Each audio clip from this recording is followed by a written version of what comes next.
Hey everyone, Soundwave 84 here, the Transformers Red Series review. This is part of the Robot Enhanced Design series. This is G1 Megatron. You see his artwork right here, and the paint starting to chip off of his robot mode and just going straight up there. It's kind of a cool design. I do like the artwork. I kind of wish there was more of that on the box. It's just plain red box. Turn around, it shows all the accessories it comes with and the ways you can pose certain things. These do not convert, so don't get these expecting to transform them. They're not going to make a gun Megatron anytime soon. At least one is not realistic like G1 Megatron was. Now let's take a look at the figure. Alright, so Red Series Megatron, I would say this is the best looking Megatron I've ever laid eyes on G1 wise. He looks like he just came straight out the animation model. He looks excellent, like he's straight out the cartoon. I dig the look of this figure so much. I would say he is probably the best figure out of the Red Series. If you're going to buy any of them, I say get this guy. I know Soundwave is my favorite character, but I'd still say this figure here overall feels to be the best, looks the best, and actually has the best, I would say, articulation of the three. Overall, he is an excellent figure, very well detailed and designed based on the original G1 animation models and stuff. He looks excellent. Everything on this figure just looks good. That's what I'm saying. The looks of these figures are nice. Is when you get down to the quality of these figures where they sort of start to fail. I'd still say out of the feelings, he feels the best. He seems to have the less errors. The plastic looks to be of better quality, or just looks better on this guy. He's got the shimmery colors here. He looks better than the other two. Really like the head sculpt here on this Megatron. It is, I'd say, G1 perfection. The head range movement with these joints is excellent. You can really get some expressive, looks. Starscream, he's failing. It's a nice figure. So let's go over some articulation of this guy real quick while we're just talking about the posing and stuff here. You got a really good range of movement here in the head and neck area. Up, down. Up's not as great, but down is good. Shoulders go all the way up to here, and then you can spin them around. Elbows, you have just a single joint there, so you get bot to here. You do have wrist swivels. Hands can slightly move in and out like this because you do have some articulation. You're gonna lose the 360 voice swivel in this guy, I believe. He just hits this gun right here, so we can get a little bit more this way. But you're not going to get a full 360 without a chance of breaking something, because you're going to be hitting on that. Forward to here, back to there. Go side. At least these are made to move out of your way, so you can get a little more articulation. You got your upper thigh swivels, double jointed knees, so you can bend down here and up there at the same time and get a lot of movement. Yippee! Come down here. The ankle tilts is where these figures, I think, fail the most at articulation. You should have got more than just that. And you get a little toe tap with it as well. I think that's really about it. I think I covered everything there. Oh no, I didn't. He's got the best articulation of all. He's got ratcheted ab crunch, so you can really get down and talk to these humans. I'm going to squish you, and so that is a nice feature. I wish the other two had that. I can see why they probably couldn't do it on Soundwave. I can see him trying to work it around his grill, but maybe it had been too thin on the sides. But otherwise, the quality of the plastic, I say, is the best feeling.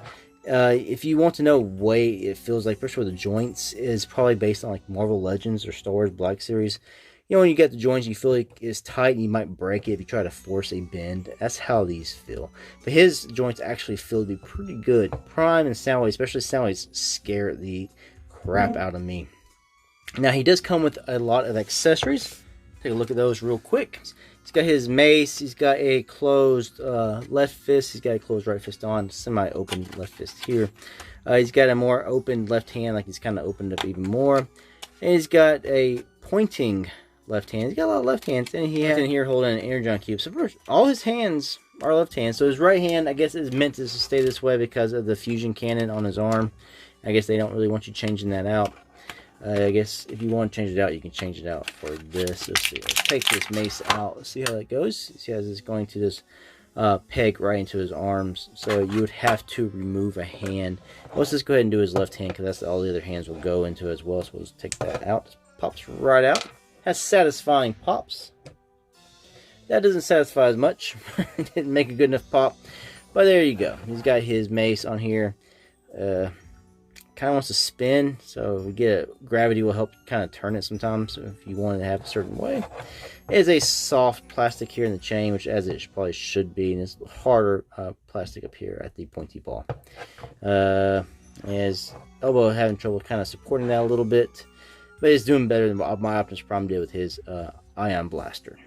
Now to remove that, just again pull that right out, and we'll get a different hand out, and we'll just see. Well, let's take the one with the Energon cube out. So you can see he's holding the Energon cube. It's going to stay that way. You see how these have this articulation point here. Just stick that right on in here. There you go. Drink up, Decepticons. Let's get drunk, Megatron. That's pretty cool. So no. He held a lot of these in some episodes, tossed one around, and beamed Starscream in the head with it and stuff. So that's pretty cool. I like that. And then, of course, again, take that out. And we'll just take the other two out, and we'll take a look at what they look like. Take that one out. And take that one out. We'll just throw that back there. And there's a closed left fist. I'm not going to stick that one in. Then we have this left hand when he's pointing. So when he's really pissed off, you know, he's going to probably point at you and talk down to you before he actually blast you. So mistake number one. So that's pretty cool. I like the pointy finger, and I like the one holding the Energon cube.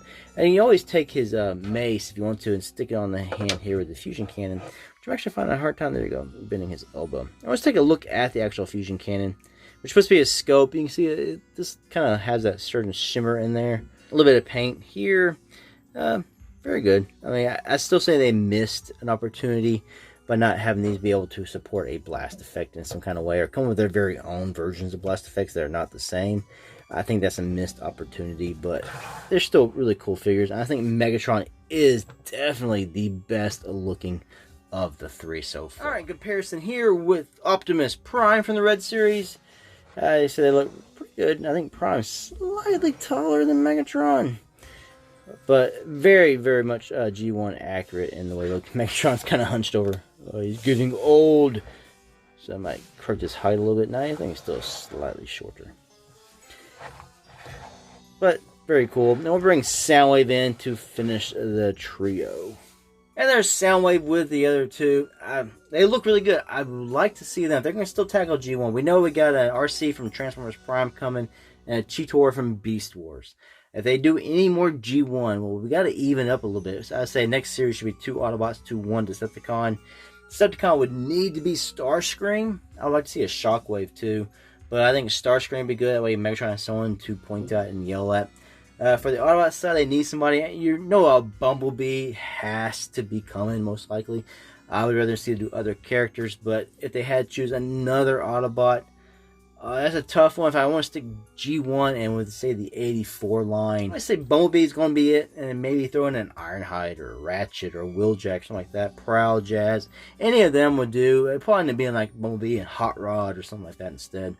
But I would like to see him try to stick more with Season 1, Season 2 characters. So I know these figures are not for everyone. They do not transform, do not convert. I like them as shelf pieces, and they get the job accomplished in that aspect. They look good sitting on my shelf or buried in the pile of transforming toys I have over here by my review table.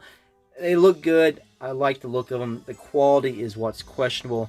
$20 isn't really that bad a price for a nice posable statue. That's what I would call it. So just look at it that way. You're getting a nice representation of the G1 animation model in a posable form, not a transformable form. So I want to say thanks for watching this review. Don't forget to check the links down below to help support this channel. If you like any of this content, don't forget to subscribe, hit the like button, and leave a comment down below. Until the next one, peace out.